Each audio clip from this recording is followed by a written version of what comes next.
Di episode kemarin kita sudah tahu kalau Lidusis diserang oleh Chevel. Apakah yang akan terjadi selanjutnya? Kalau kalian penasaran, jadi tanpa berlama-lama kita langsung saja ke ceritanya. Kita dilihatkan dengan Lidusis yang mengingat masa lalunya. Wanita di sana memberitahu Lidusis kalau bunga itu indah sekali. Tidak lama setelah itu dengan tiba-tiba wanita itu berlumuran darah.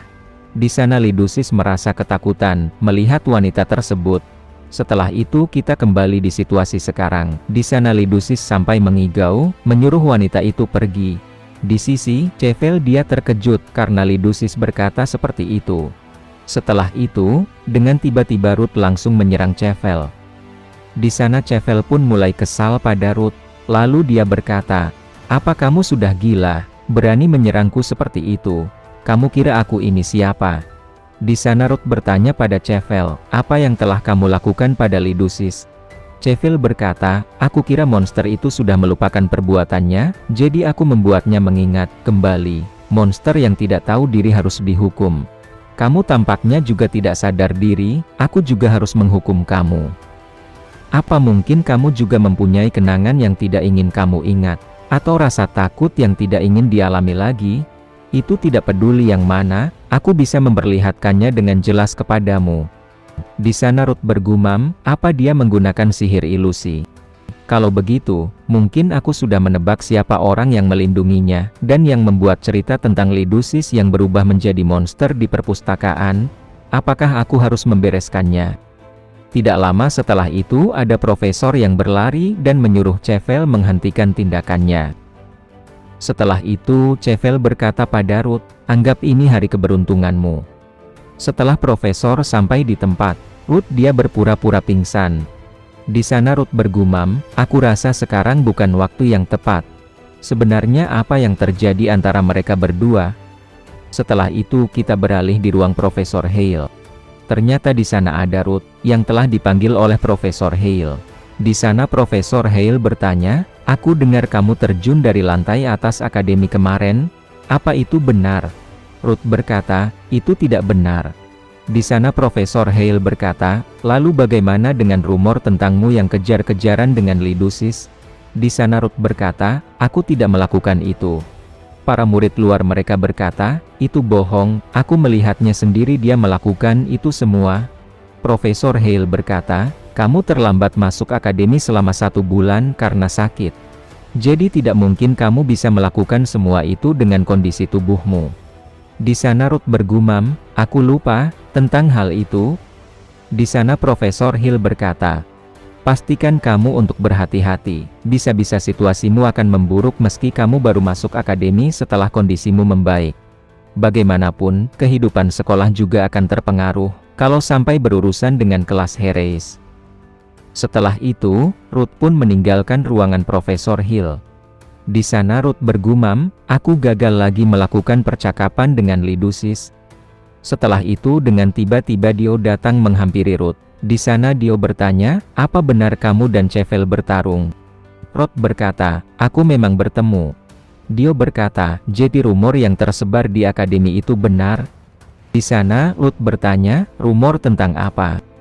Di sana Dio berkata, "Rumor itu tentang kamu yang dihajar sama Chevel, karena kamu bermain kejar-kejaran dengan Lidusis. Tapi kamu baik-baik saja kan?" Ruth berkata, "Aku baik-baik saja." Setelah itu Ruth mengajak Dio mencari Lidusis. Setelah itu kita beralih di tempat lain. Di sana ada Ruth dan Dio yang sedang mencari Lidusis.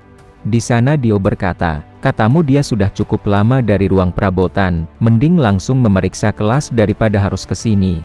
Aku sudah memeriksanya tadi. Bukankah lebih mudah kalau menunggunya datang ke kelas?" Setelah Ruth dan Dio mencari, ternyata di sana ada Lidusis yang sedang bersembunyi. Setelah itu Ruth bertanya pada Lidusis, "Apa yang kamu lakukan di sini?" Di sana Lidusis tidak menjawab pertanyaan dari Ruth. Setelah itu Ruth berkata, "Lupakan rumor tentangmu yang berubah menjadi monster. Bisa ceritakan alasan Chevel memanggilmu monster?" Di sana Lidusis berkata, "Itu bukan urusanmu. Mau orang memanggilku apa, itu tidak ada kaitannya denganmu. Tinggalkan saja aku sendiri, berhenti memperdulikanku, dan juga jangan mendekatiku." Ruth berkata, "Apa kamu berniat membiarkan orang-orang memanggilmu monster, dan menjalani kehidupanmu di sini?" Lidusis berkata, "Itu benar, dan juga aku benar-benar monster." Setelah itu dengan tiba-tiba Ruth memberikan Lidusis sebuah permen. Lalu Ruth berkata, "Mau bagaimana lagi kalau kamu tidak mau cerita? Aku cukup menanyakannya pada Chevel. Soalnya aku harus mengetahui alasannya memanggilmu monster. Dan ini adalah keinginanku, jadi ini bukan urusanmu. Jadi terserah aku mau melakukan apapun yang aku mau." Di sana Lidusis terkejut setelah mendengar Ruth berkata seperti itu.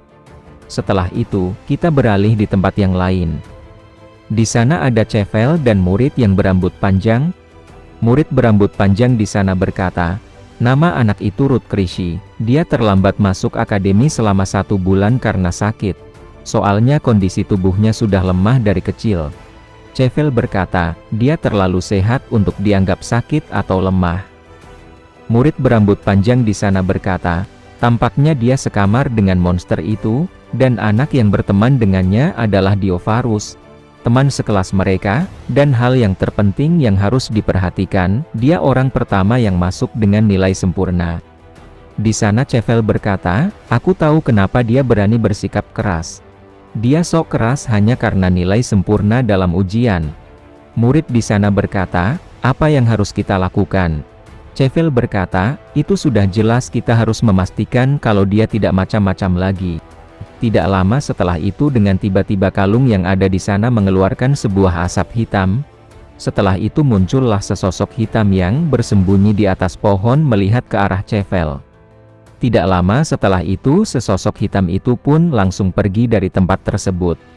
Setelah itu kita beralih di tempat yang lain. Di sana ada seorang murid, dia anak dari Yang Mulia, dan kesatrianya yang bernama Tesi. Dia adalah yang telah bertarung dengan Shimon yang terobsesi ingin bertarung dengan Blow. Ternyata di sana Tesi adalah profesor di Akademi Helios, dan bernama Profesor Rowell. Setelah itu kita dilihatkan di malam hari. Di sana ada Ruth yang ada di atas gedung. Dia sedang berkomunikasi dengan Master Ophion. Di sana Ruth berkata, "Target misi kali ini Lidusis, tampaknya dia tidak menginginkan bantuan. Dia menyuruhku untuk membiarkannya saja. Kalau dia menyuruhku untuk membiarkannya, maka hanya sedikit yang bisa aku lakukan. Apa haruskah aku pulang saja?" Master Ophion berkata, "Menurutmu bagaimana? Apa di matamu dia benar-benar tidak membutuhkan bantuan?"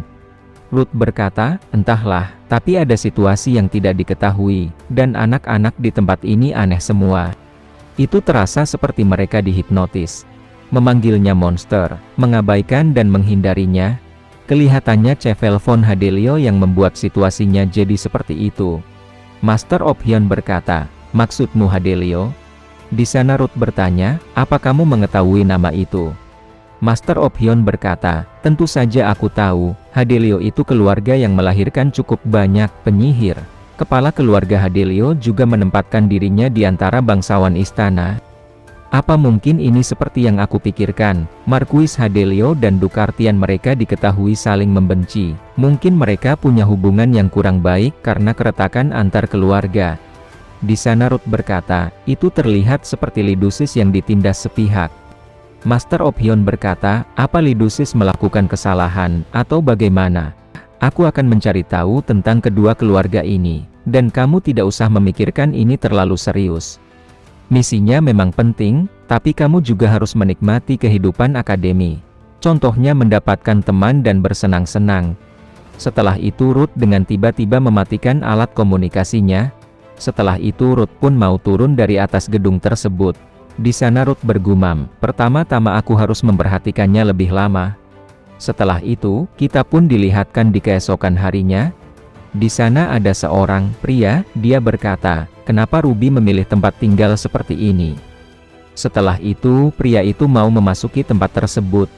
Di saat mau mendorong pintunya, dengan tiba-tiba tangannya sudah masuk ke dalam rumah tersebut. Setelah itu, pria itu pun memasuki tempat tersebut, dan langsung menyapa Ruby. Ternyata nama dari pria itu adalah Elzabel. Akan tetapi di ruangan tersebut, ternyata hanya ada ikan besar yang lagi membaca buku. Elzabel berkata, "Tampaknya dia tidak ada di sini." Ternyata ikan itu dia bisa berbicara, lalu dia berkata, kalau Ruby sedang keluar. Elzabeth berkata, tampaknya dunia manusia menarik baginya. Ikan di sana bertanya, apa kamu berenang melewati lautan? Elzabeth berkata, itu benar, ada banyak yang penampilannya sepertimu, tapi kenapa kamu menggunakan wujud itu? Seharusnya Ruby menyuruhmu membiasakan diri dalam wujud manusia.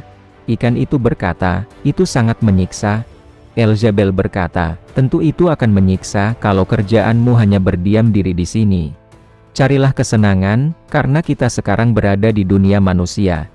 Ikan di sana berkata, aku di sini tidak untuk bermain-main seperti kamu. Setelah itu dengan tiba-tiba Elzabeth menyeret ikan itu dan dia pun langsung melemparkan ikan itu ke laut. Setelah itu ikan itu pun terjatuh ke dalam lautan. Di sisi Elzabeth dia tertawa, setelah melempar ikan itu ke laut. Ternyata ikan itu adalah pria yang telah memunculkan monster gurita di dalam pelelangan. Pria itu berkata, sikap kasarmu dan angkuhmu, benar-benar tidak pernah berubah sejak sampai di dunia ini. Elzabeth berkata, kepribadian membosankan dan sikapmu juga tidak pernah berubah. Ternyata nama pria berambut ungu itu adalah Gamot. Ternyata di daerah tersebut ada Ruby yang sedang mengawasi mereka berdua. Ruby di sana berkata, apa yang sedang mereka lakukan? Sudah aku bilang jangan membuat masalah di sini. Setelah itu Ruby membaca sebuah surat. Ternyata di surat itu berisi tentang penyusupan Akademi Sihir Helios. Setelah itu, kita beralih di Akademi Sihir Helios. Di sana ada profesor yang sedang mencari Profesor Rowell. Akan tetapi di sana ada Profesor Hill, lalu profesor itu bertanya pada Profesor Hill, apakah Anda melihat Profesor Rowell? Profesor Hill berkata, aku tidak melihatnya hari ini. Setelah itu, profesor di sana berkata, apakah ini lingkaran sihir teleportasi yang akan digunakan untuk latihan murid Eden? Ini benar-benar kompleks, apa kamu yang membuat semua ini? Di sana Profesor Hill membenarkannya. Profesor di sana berkata, aku dengar kita akan menggunakan ruang latihan menara kali ini. Lingkaran teleportasi sebesar ini pasti sangat menakjubkan. Profesor Hill berkata, karena ini latihan pertama kita pada tahun ini, jadi kita harus melakukannya dengan benar. Kita harus memastikan, kalau tidak akan ada sesuatu yang buruk terjadi. Jadi aku harus melakukan persiapan dengan matang. Profesor di sana berkata, Anda memang ahlinya lingkaran sihir teleportasi. Anda memang benar-benar hebat. Setelah itu, kita beralih di tempat Ruth. Di sana Dio memberikan sebuah buku pada Ruth. Di sana Ruth bertanya, ini buku apa? Dio berkata, ini informasi berharga yang aku kumpulkan dengan segenap tenagaku. Ruth berkata, kamu mengumpulkan semua ini dalam sehari. Meski begitu informasinya banyak, semua nama di dalam daftar ini punya kemampuan untuk melawan Chevel. Dio berkata, aku hanya memeriksa bangsawan dan orang kelas atas. Akan tetapi untuk dua nama ini pasti berguna, kedua orang ini pasti bisa menjadi bantuan. Nama pertama Yuti Arin Maria, dia satu-satunya keluarga kekaisaran yang menjadi murid Helios, dia keturunan langsung dari kekaisaran, dia dipanggil Tuan Putri di Akademi dan menerima sedikit perlakuan spesial. Dengan izin dari Akademi, dia selalu didampingi sama penjaga dari Istana Kekaisaran. Bahkan Profesor tidak akan berani macam-macam dengan Tuan Putri Kekaisaran. Di sana Ruth bertanya gimana dengan yang satunya? Dio berkata, orang kedua itu adalah Lepis Yuen Nuadli. Dia sebagai anak tunggal dari Duk Nuadli, dia memegang pengaruh yang besar di dalam Akademi. Tapi yang aku dengar Tuan Muda Lepis dan Chevel masuk Akademi di masa yang sama, dan kelihatannya hubungan mereka sudah buruk dari saat itu.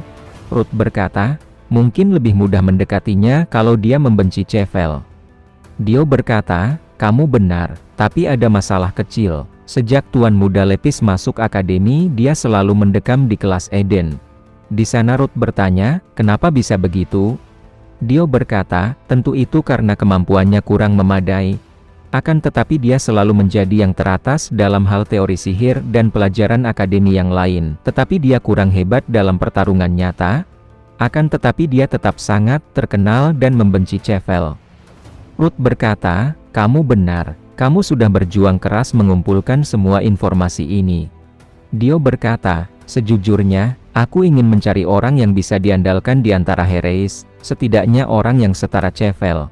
Tapi tempat Hereis itu sudah beda area, bahkan bertemu mereka saja hampir tidak mungkin, apalagi kelas mereka juga berbeda, maka mustahil mengetahui lokasi dan apa yang mereka lakukan. Apakah Ruth dan Dio akan berhasil untuk mendekati Tuan Putri dan Tuan Muda Lepis? Kalau kalian penasaran, jadi jangan lewatkan di episode yang selanjutnya.